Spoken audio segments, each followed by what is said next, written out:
Capitol Boulevard in Raleigh, the view from the CDS 17 Chevy Weatherbeast. Yeah, the rain coming down a little stronger than a short time ago. Not going to be the nicest morning drive for you. It's everywhere. Is the theme of the morning. It feels nasty out there because it's wet and it's cold and it's going to become breezy.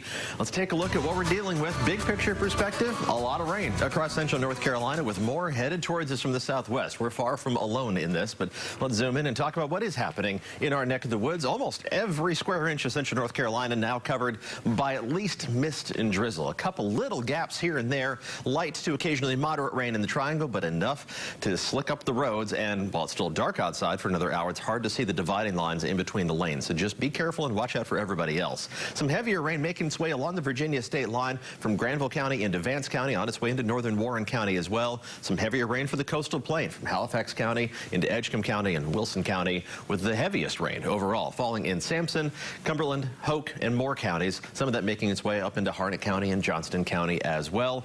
It's just a rainy Friday morning. It's going to be a rainy Friday overall. You see a little gap in the rain showing up to our west.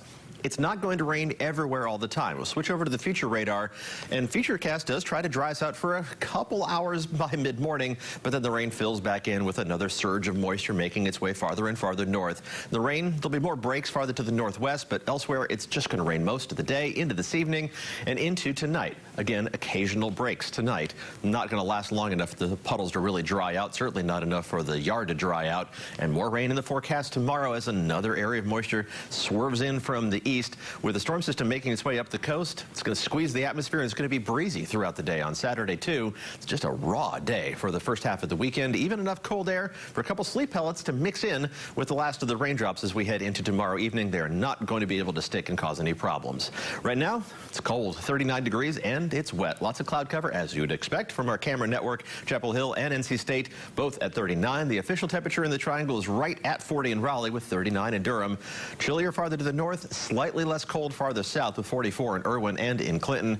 Everyone's temperatures, though, warm enough, just barely, to keep everything in the form of rain, which will continue throughout the day. Off and on this morning, more rain, though, by noon, with temperatures a few degrees warmer. Still more rain this afternoon, and then we'll add the wind to the equation as we head into this evening. Make sure you layer up in multiple waterproof layers if you're heading out to those high school football games this evening.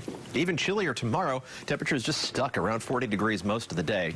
The rain finally tapers off tomorrow night into Sunday, but it's still going to be cloudy, cool, still breezy with highs only in the upper 40s. A gradual return to near normal temperatures next week. A couple rain chances towards the tail end of the 10-day forecast. We'll keep an eye on that, but at least we get most of a dry week ahead of us by Monday through Thursday. And at least it's Friday. It is, but man, you've already got some stuff on the traffic map, which I guess we expect on a wet morning. Absolutely. Probably